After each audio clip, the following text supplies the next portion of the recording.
Pemirsa, tak lagi wajib skripsi. Menteri Pendidikan, Kebudayaan, Riset, dan Teknologi menerbitkan peraturan baru tentang mempermudah syarat kelulusan bagi mahasiswa program sarjana S1 atau diploma 4 dengan menawarkan fleksibilitas dalam penentuan tugas akhir. Permendikbudristek tersebut resmi diumumkan oleh Nadiem Makarim dalam acara Merdeka Belajar pada Selasa 29 Agustus. Di dunia sekarang ada berbagai macam cara untuk menunjukkan kemampuan atau kompetensi lulusan kita. Ya. Bapak-bapak, ibu-ibu di sini sudah mengetahui bahwa ini mulai aneh kebijakan ini.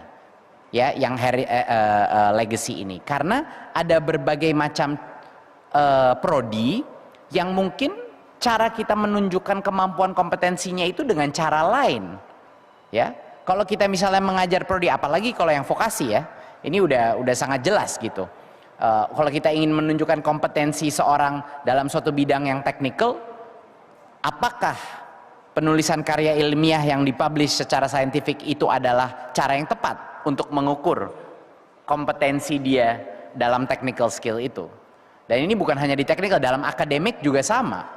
Apakah yang mau kita tes adalah kemampuan misalnya untuk orang yang melakukan konservasi atau prodi dalam konservasi lingkungan, apakah yang mau kita tes itu adalah kemampuan dia menulis suatu skripsi ya secara saintifik, atau yang mau kita tes adalah kemampuan dia mengimplementasi proyek di lapangan? Ini harusnya bukan Kemendikbudristek yang menentukan. Harusnya setiap kepala prodi punya kemerdekaan untuk menentukan gimana caranya mereka mengukur standar kelulusan capaian mereka. Jadi sekarang Bapak Ibu, kompetensi ini tidak dijabarkan secara rinci lagi. Perguruan tinggi yang dapat merumuskan kompetensi sikap dan keterampilan secara terintegrasi, dan Bapak Ibu, tugas akhir bisa berbentuk macam-macam. Bisa berbentuk prototipe, bisa berbentuk proyek, bisa berbentuk lainnya. Ya, tidak hanya skripsi, tesis atau disertasi. Bukan berarti tidak bisa tesis disertasi, tapi keputusan ini ada di masing-masing perguruan tinggi.